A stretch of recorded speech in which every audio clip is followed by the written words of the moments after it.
Somebody killed a woman and dumped her remains. We are live over the Oshawa Harbor.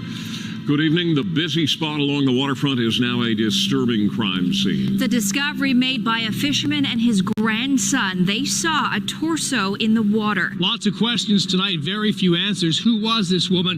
Where did she come from? Who wanted her dead? صبح روز دوشنبه 11 سپتامبر سال 2017 یه پیرمرد به همراه نوه‌اش تو ساحل آشوا مشغول ماهیگیری بودن. حوالی ساعت 8:30 صبح وقتی برای اولین بار تورشون رو از آب بیرون کشیدن، متوجه یه جسد نیمتنه شدن که توی تورشون بین ماهی‌ها گیر افتاده بود. اونا به شدت از دیدن این صحنه شوکه شدن و بلافاصله موضوع رو به پلیس گزارش کردن. فقط چند دقیقه بعد از این گزارش مأمورین ساحل آشوا تو محل حاضر شدن. هیچ گونه نشونه خاص و برجسته‌ای روی این جسد وجود نداشت.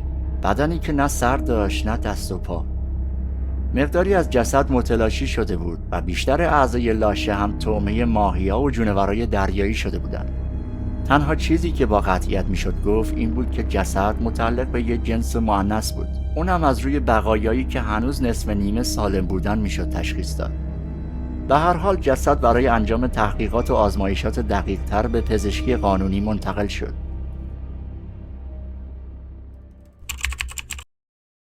بعد از گذشت 2 ماه، یعنی تو 10 نوامبر، بالاخره هویت جسد مشخص شد.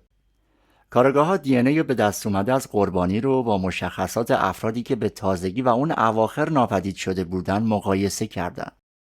این تیکه جسد نصفه متعلق به یه دختر 18 ساله به اسم روری هشی بود. یه دختر مهربون، زیبا اما شر. اون توی خانواده نسبتاً خوب و سرشناس به دنیا اومد. پدر بزرگ اون سابقاً عضو تیم ملی بوکس کانادا و از مؤسسین کلوب معروف موتورسواران شیطان بود. به همین خاطر اونا در سطح شهر نسبتاً شناخته شده بودن. روری تا 1 سال پیش از مرگش همراه مادر و مادرخوندش زندگی میکرد که حسابی هواشو داشتن و براش کودکی نسبتاً خوبی رو ساخته بودن. این اواخر روری به لحاظ روحی روانی کمی آشفته و به هم ریخته بود. به همین خاطر با اصرار و همراهی مادرش اون مدتی بود که تحت نظر روانپزشک بود. تاریخ 29 آگوست همون سال یکی از روزایی بود که روری به همراه مادرش به کلینیک روانپزشکی رفت. تو تصاویر ضبط شده داخل کلینیک میبینیم که مادر روری موقتاً درمانگاهو ترک میکنه و روری هم به دلیلی که برای هیچ کس مشخص نیست از اونجا خارج میشه و این آخرین باری بود که اون زنده مشاهده شد.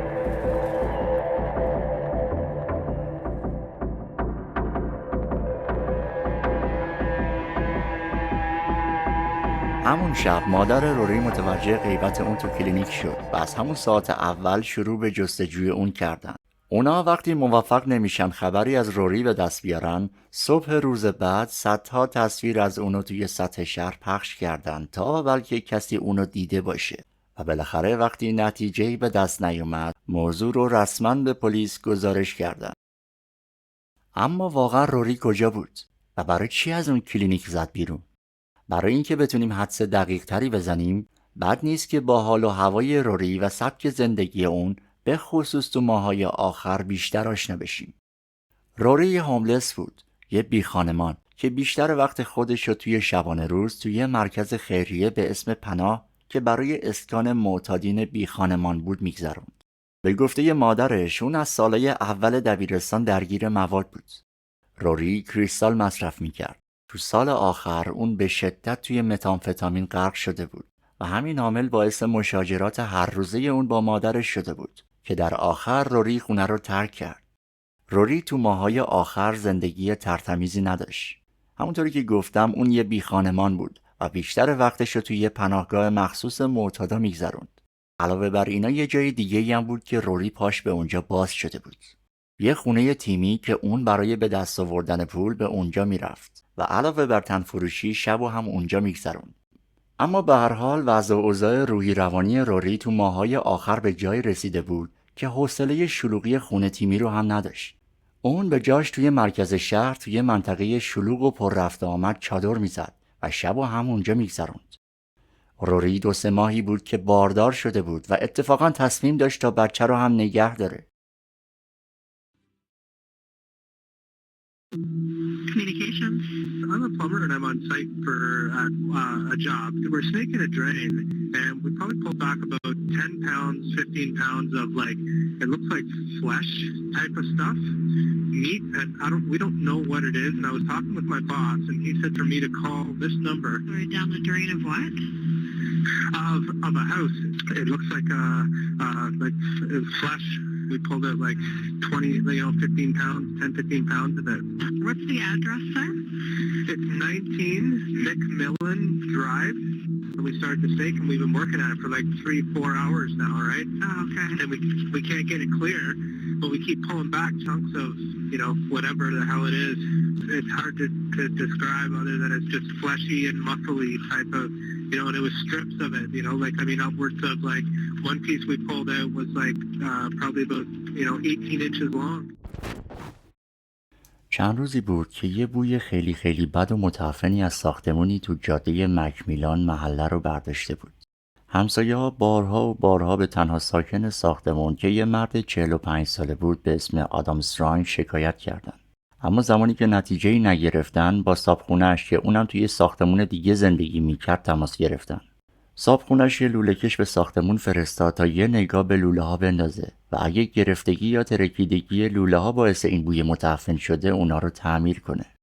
لوله‌کش حدس زد که مشکل باید مربوط به لوله‌هایی باشه که از زیر زمین میگذره، یعنی همون جایی که آدام ساکن بود. برای همین شروع به کندن لوله‌های زیر زمین کرد که اونجا با صحنه‌ای وحشتناک روبرو شد. اون چیزی رو که پیدا کرده بود میدونست چیه، اما با هزار بهانه سعی میکرد تا باورشون نکنه. لوله‌کش کیسه های سیاهی رو تو مسیر لوله پیدا کرد که داخل اونا تکه های گوشت فاسد و لیچ افتاده بودن، مخلوطی از گوشت و آب که بوی متعفنی داشت. اون سریعاً پلیس رو در جریان قرار داد و اونا هم مدتی بعد برای بررسی این گزارش در خونه آدمو به صدا درآوردن. در همون ابتدا که آدام در رو باز کرد، جو سنگین خونه و رفتار عجیب آدام پلیس رو نسبت به اوضاع مشکوک‌تر کرد. چند سال از آدام پرسیده شد، اینکه اسمت چیه، چند سالته، چی کار میکنی و از این دست سوالات. اما زمانی که پلیس داشت طی جستجو به سرنخی که میخواست نزدیک میشد، آدام داوطلبانه به حرف اومد و گفت: بسیار خوب تسلیم، شما منو گرفتید. داخل این پلاستیک تکه های جسد یه آدمه. اگه دنبال بقیهش میگردید اونجا توی فریزر گذاشتمش. A 45-year-old man has been arrested after a body was discovered inside an Oshawa basement apartment. At around 7:30 Friday night, officers were called to a home on McMillan Drive where the body of a woman was found. آدام بلافاصله دستگیر و به اداره پلیس منتقل شد.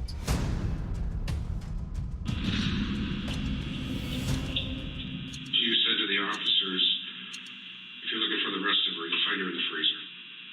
My question to you is the person in that freezer, Rory? I decline to answer that question. Okay. You're saying you decline to answer, but you're shaking your head this way. Does that mean anything? No. Okay.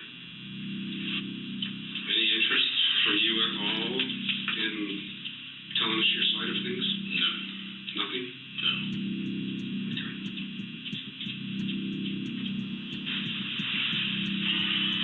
All right. I was told these things go on for like hours. Is that true? Again, it's true. این بازجویی 3.5 ساعت طول کشید و تو تمام مدت آدام سکوت کرد. سکوتی خونسرد و لجدرار. مأمورین آدامو فعلا به اتهام هتک حرمت جسد توی بازداشت نگه داشتن. اما بیاین کمی در مورد آدام استرانگ و سبک زندگیش بدونیم تا بتونیم به شکل دقیق تری به طرز فکر و سبک رفتارش پی ببریم. اون یه مرد 45 ساله و مجرده که از سال 2007 یعنی 10 سال پیش تو همین زیرزمین ساکنه. اون هیچ جا توی کار بر نمیشد و مهمترین کارهایی که انجام داده بود کار توی پمپ گاز و مدتی هم توی شهرک فیلمسازی به عنوان نگهبان بود. با سر زدن به فیسبوکش میبینیم که اون خودشو علاقه‌مند به غواصی، ماهیگیری و سکس BDSM معرفی میکنه. اون همچنین علاقه‌مند به فیلم‌های پورن و رمان‌های اروتیک بود و نام این کتابا رو تو پروفایلش هم آورده بود. خیلی فوری گروه تحقیقات یه واحد تجسس و پزشکی قانونی رو کنار خونه آدام برپا کردن. اونا میخواستن وجب به وجب لوله‌های فاضلاب رو بررسی کنن. همچنین خونه آدام که به شدت شلوغ و به هم ریخته و پر از آشغال بود و بررسی اینا زمان زیادی نیاز داشت. برای همین برپا کردن کانکس تجسس و پزشکی قانونی میتونست کارو بسیار ساده تر کنه. اما به هر حال از اونجا که آدام هیچ حرفی نزده بود، کار این واحد بسیار سخت بود. تمامی وسایل باید بررسی و انگشت‌نگاری میشدن. با وجود تلاش شبانه روزی این تیم، فرایند تجسس 30 روز طول کشید. پزشکی قانونی موفق شد اسپرم آدامو تو شکم روری کشف کنه. به دستور سرگروه تیم تجسس، گروهی از مهندسین تخریب برای منفجر کردن لوله‌های فاضلاب اطراف ساختمون وارد عمل شدند و قرار بود از تمامی محتویات این لوله‌ها برای بررسی نمونه‌گیری کنند.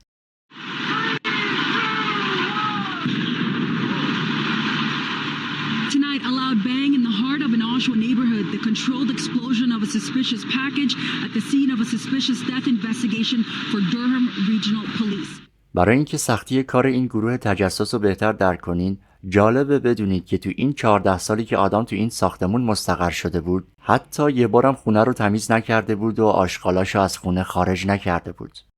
تو اتاق خواب آدم تعدادی سکس توی و لوازم سکس BDSM مثل قلاده، شوک الکتریکی و دستبند پیدا کردن. چکشی که با اون روری به قتل رسیده بود توی آشپزخونه بود که هنوزم لکه خون روری روی اون به چشم می‌خورد. همچنین کتونی روری که آخرین بار با اون دیده شده بود.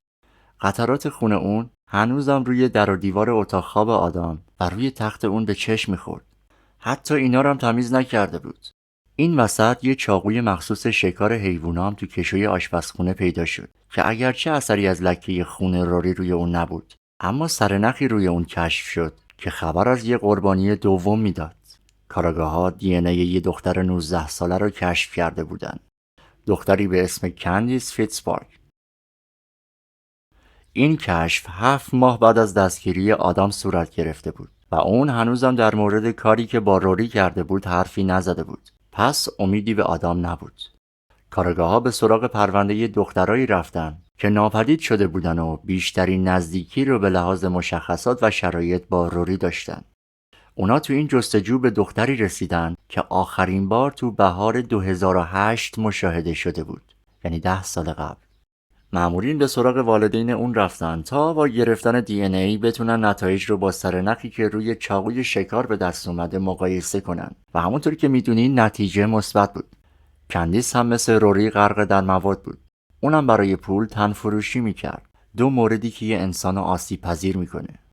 پدر اون میگفت که کندیس با اینکه امکانات داشت اما همیشه مثل بیخانمانا زندگی میکرد. هر بار یه چیزی رو بهونه میکرد و از خونه میزد بیرون. بعدش هم برای مدت‌ها بر نمیگشت. برای همین زمانی که ناپدید شد ما فکر کردیم که بازم قهر کرده و احتمالاً بر میگرده.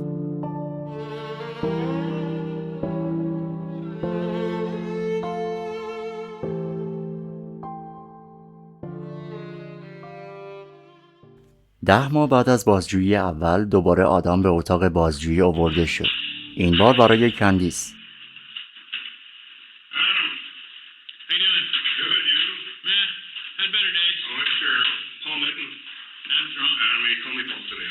بازجو کار خیلی سختی رو در پیش داره. این بار تمام داشته و مدرک اون یه DNA روی چاقوی شکاره که اونم مال 10 سال پیشه و مهمتر از همه این که آدم حرف نمیزنه.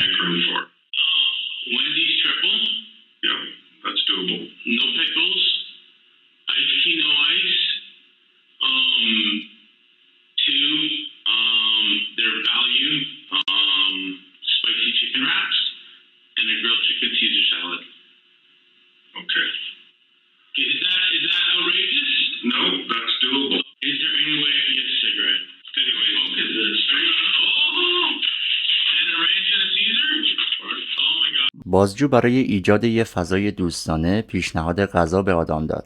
اولین قدم تو تمام بازجویی‌ها. خب البته این پیشنهاد یکم سخاوتمندانه تر از یه لیوان آب و یه فنجون قهوه بود. در ادامه بازجو با آدم وارد معامله میشه و ازش میخواد تا به کاری که کرده اعتراف کنه و در ازاش هر خواسته‌ای که داره بیان کنه. آدم خیلی خوب میدونه که مدارک علیه اون زیاده و در مورد قتل روری حسابی پاش گیره، حتی اگه حرفی نزنه. از طرفی خواسته اولش که غذا بود به خوبی برآورده شده بود. پس احتمالاً به راحتی وارد گفتگو خواهد شد.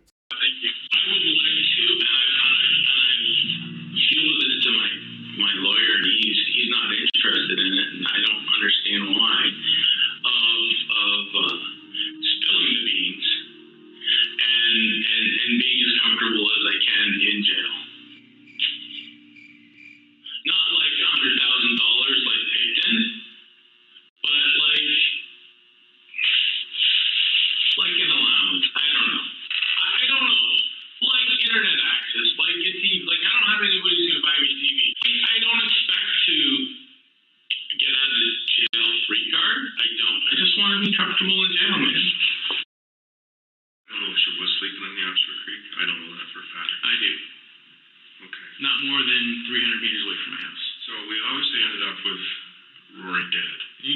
Apparently. Well, she's definitely deceased. Yes. Yes. And you clearly have said, yeah, I disposed of her. Yes.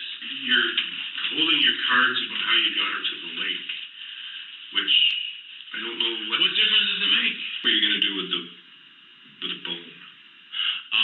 I would have pitched it out in the lake.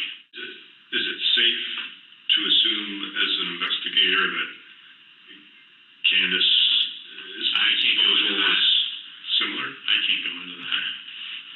How did you meet Candace?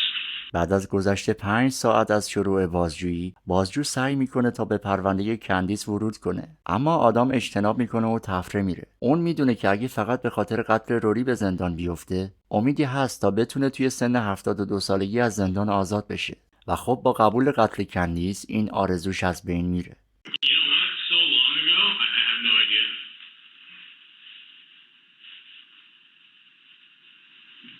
Do you remember you met her like more than once, or was it just one time you met her? Because every time she came to my house, she left my house under her own power. Candace. Well, given the fact that we're gonna assume because of tissue found on that knife, the gutting knife that came back as Candace's. Why not use that on Rory? Didn't even think of it. Because her DNA wasn't found. Didn't even think of it. Okay. Didn't even remember I had it. I can't see. I'm trying to picture a tool like that. Skipping your mind? I'm a real bad procrastinator, and that is really a detriment to myself. Definitely me over. Would there be any possibility that something could be recovered of Candace's remains? I can't say that. Based on Rory's fate and where she ended up, I would assume it worked in the past for you. Okay. Again, assumptions get me nowhere. I'm just hypothesizing with you. So I would assume that Candace has had a watery end as well. I can't. No, I mean, logic tells me if it worked before, why would you change? Shouldn't they have found her then? بالاخره 11 ساعت بعد از شروع این بازجویی نفسگیر، بازجو موفق شد اعترافی رو که برای دادگاه لازم داشت به دست بیاره. Candace's DNA was found, on an object in your house that would obviously lead the investigators to believe that she's met the same demise as Rory. So, and that's kind of that's what brought that. That's that procrastination issue right there that me. Totally. All I had to do was boil it. Yeah. I know it. Yeah. And I would assume that would have done it. Yeah, so would I, because DNA doesn't work after it's been cooked. Was there times that you would come across that and go, I really should? I saw it. It was sitting in the center of my drawer, because that's where my cleaners left it. And I was like, oh, I forgot all about that. We're both talking about the same thing. I have no doubt of it. I think we are too. Yeah. You told me the location that it was found. Yeah.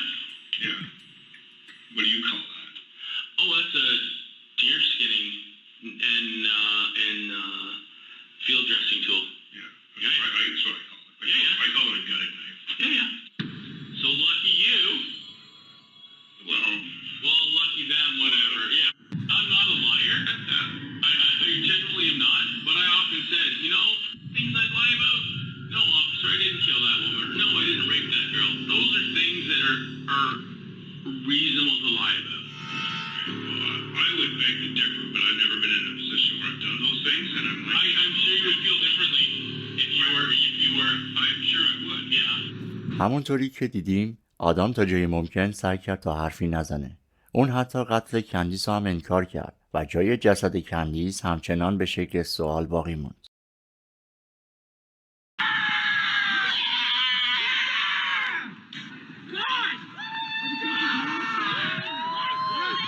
28 دسامبر سال 2021 بعد از مدتی وقفه که به خاطر پاندمی تو سیستم قضایی پیش اومد، بالاخره جلسه دادگاه آدام استرانگ تشکیل شد. تو این جلسه آدام به اتهام قتل درجه 1 در مورد روری هشی به 25 سال و قتل درجه 2 در مورد کندیس فیتزپارک 18 سال گرفت. در مورد کندیس مدارک کافی از جمله جسد وجود نداشت. اون در مجموع 25 سال و 18 سال حکم گرفت و با این حکم اون میتونه تو سن 90 سالگیش از زندان آزاد بشه.